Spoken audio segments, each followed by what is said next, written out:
నమస్తే.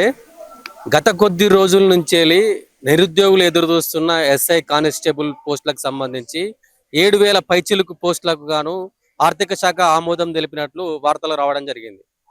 సో 7,000 పోస్టులు సరిపోవు, మాకు 20,000 పోస్టుల వరకు ఇవ్వాలని చెప్పేసి పెద్ద ఎత్తున నిరుద్యోగులు రోడ్ల మీదకి వచ్చి ధర్నాలు చేస్తున్న పరిస్థితి కనిపిస్తుంది. మాట్లాడదాం, మనతో పాటు ఉస్మానియా యూనివర్సిటీ విద్యార్థి తల్లూరి కౌశిక్ గారు ఉన్నారు. కౌశిక్ గారు ఏం చెప్తారు ఈ 7,000 పైచులకు ఎస్ఐ కానిస్టేబుల్ పోస్టులకు సంబంధించి?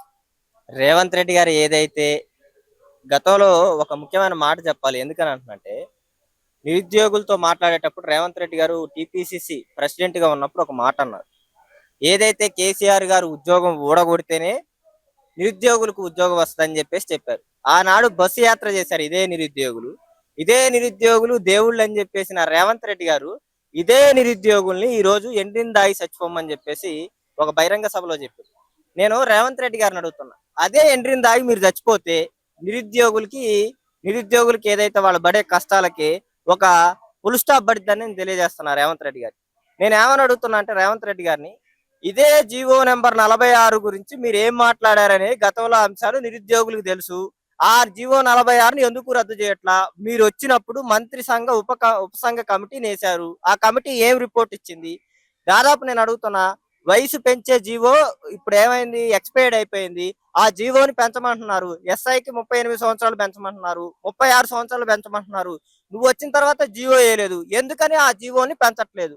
ఇంకొక అంశం కూడా రేవంత్ రెడ్డి గారిని నేను అడగదలుచుకుంది ఏంటంటే, జీవో నెంబర్ 29 తీసుకొచ్చిండు రేవంత్ రెడ్డి గారి ప్రభుత్వం రాంగలోని. ఆ జీవో నెంబర్ 29 వల్ల ఏం జరిగిద్దంటే, షార్ట్ ఫాల్ విధానం అనేది వచ్చింది. అంటే దాని వల్ల ఏం జరిగిద్దంటే, రిజర్వేషన్ ఓపెన్ కేటగిరీ దాన్ని రద్దు చేసి ఏదైతే రిజర్వేషన్ కేటగిరీలోకి తీసుకొస్తే, ఓపెన్ కేటగిరీలో ఉన్న వ్యక్తి రిజర్వేషన్ కోటాలో పడితే, రిజర్వేషన్ కోటాలో ఉన్న వ్యక్తి ఓపెన్ కేటగిరీ అది ఏదైతే రిజర్వేషన్ కోటా నుంచి బయటికి పోవాల్సిన పరిస్థితి ఏర్పడింది. దానివల్ల ఏంటంటే ఇప్పుడు ఏదైతే ఎస్సీ ఎస్టీ బీసీ మైనారిటీ వర్గాలు ఉన్నారో, right to equality, right to opportunity అనే 2 అంశాలు కోల్పోవాల్సి వచ్చిన పరిస్థితి వచ్చింది. అదే కేసీఆర్ గారు దుర్మార్గులు లెక్క కనిపించిన నీకు, మరి నువ్వు ఎందుకు ఈ రోజు ఇలాంటి వ్యవహార శైలిని వ్యవహరిస్తున్నాం అనేది రేవంత్ రెడ్డి గారిని నేను అడుగుతున్నా. రేవంత్ రెడ్డి గారు ఒక మాట చెప్పారు. ఏమనంటే, గతంలో 56 సంవత్సరాలు 58 సంవత్సరాల వయసు ఉంటే దాన్ని 61 సంవత్సరాలు పెంచారు కేసీఆర్ గారి ప్రభుత్వం.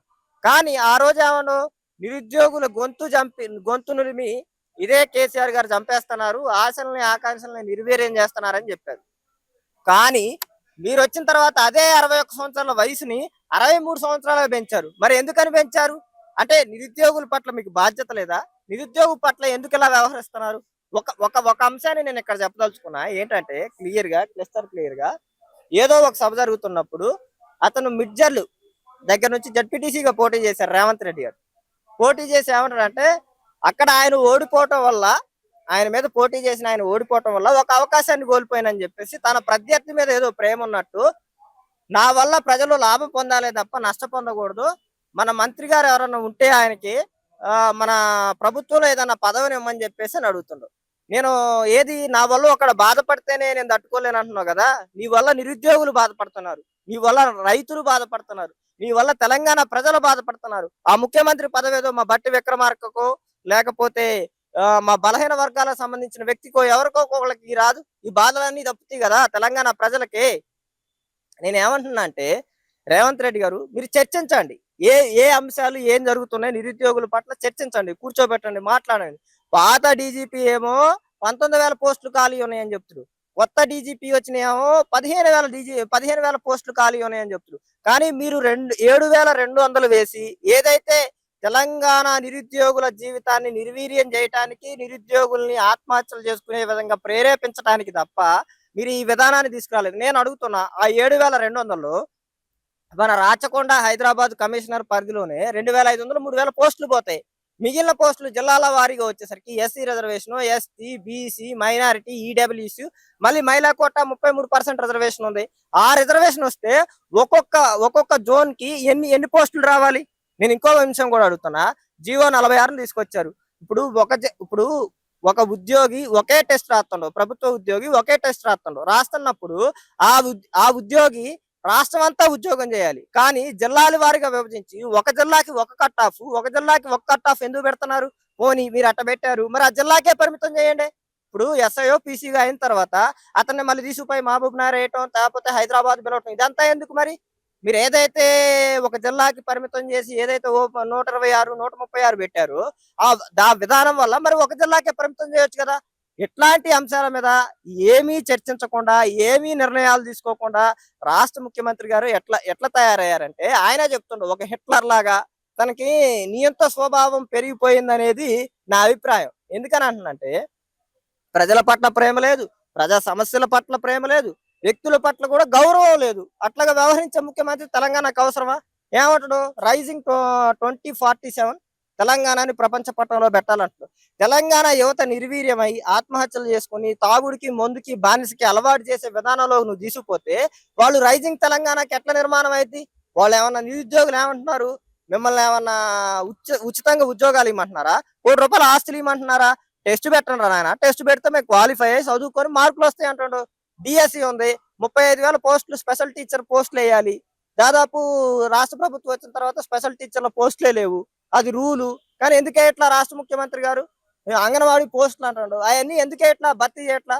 ఇదంతా రాజకీయాల కోసం చేస్తున్నారు తప్ప నిరుద్యోగుల పట్ల ప్రేమతో చేయట్లేదు. నేను రాష్ట్ర ముఖ్యమంత్రి గారికి ఒకటే స్పష్టం చేస్తున్నా, మీరు ఉద్యోగాలు ఇవ్వకపోతే నిరుద్యోగులు మీకు ఉద్యోగాలు పోడగొట్టే పరిస్థితి వస్తుంది. నేను చెప్తున్నా, నిరుద్యోగులు ఒక ప్రభుత్వాన్ని కూలగొట్టారు, ఇంకో ప్రభుత్వాన్ని నిలబెట్టారు. ఓ ప్రభుత్వం బీఆర్ఎస్ అయితే ఇంకో ప్రభుత్వం నీ ప్రభుత్వం, మళ్ళీ రేపు అదే నిన్ను కూలగొట్టడం పెద్ద విషయమా? ఆలోచించుకొని నిరుద్యోగుల పట్ల కేసులు చేస్తుంటారు రేవంత్ రెడ్డి గారు. ఇదేమంటుండో, నాది ప్రజా పరిపాలన, కేసులు లేవు, నాది నియంతృత్వ స్వభావం కాదు, పాలసీల మీద మాట్లాడమంటాడు. నిరుద్యోగులు ఉద్యోగాలు అడిగినందుకు నువ్వు అరెస్టులు చేస్తావా, కేసులు పెడతావా? నేను అడుగుతున్నా కదా, నిరుద్యోగులు ఇదే ఎంట్రీని దాగి తెచ్చుకోండి అన్నాను కదా. నేను చెప్తున్నా రేవంత్ రెడ్డి గారు, మీకు ఓపెన్ సవాల్ విసురుతున్నా, మీరు ఎంట్రీని దాగి చచ్చిపోయినా, నేను చెప్తున్నా కదా, మీరు ఎంట్రీని దాగి చచ్చిపోయినా 2029లో 117 స్థానాల్లో మీరు గెలవరు.